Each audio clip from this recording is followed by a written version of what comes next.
Сәлем қыздар, бүгін мен перзентханаға керек заттарды көрсетемін. Яғни сумка вратом қазір дайын түрлерде көп. Бірақ мен өзіме керектісін минималды түрде жинап алдым.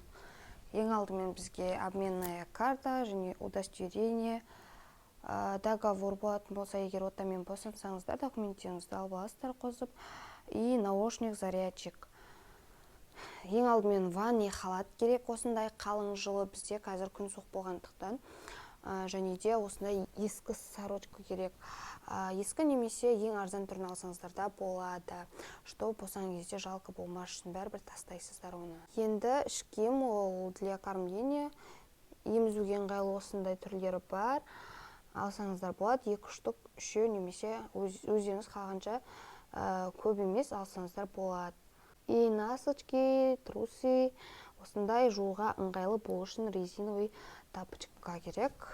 Сосын бізде босанып болғаннан кейін киіп палатаға шығатын осындай пижаманы алып аласыздар.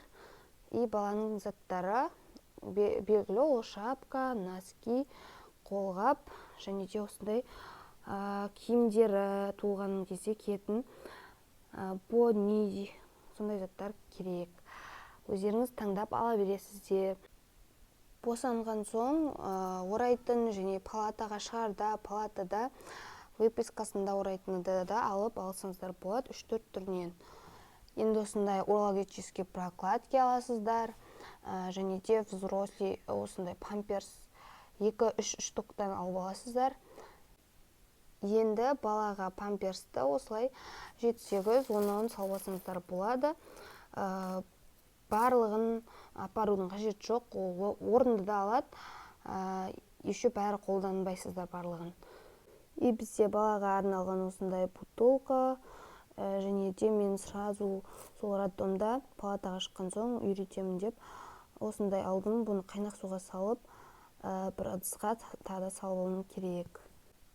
Енді бізде салфетка, және де осындай құрғақ салфеткаларды міндетті түрде аласыздар, және де осындай ухачистка, детский түр бар, оны алсаңыздар болады. Мына түрде жарайтын шығар.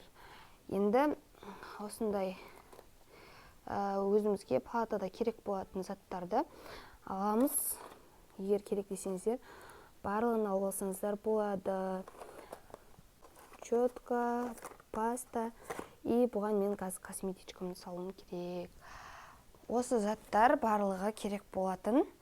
Ең керектілерін алдым, пайдасы тиеді деген ойдамын. Арнаға тіркеліп лайк басуды ұмытпаңыздар.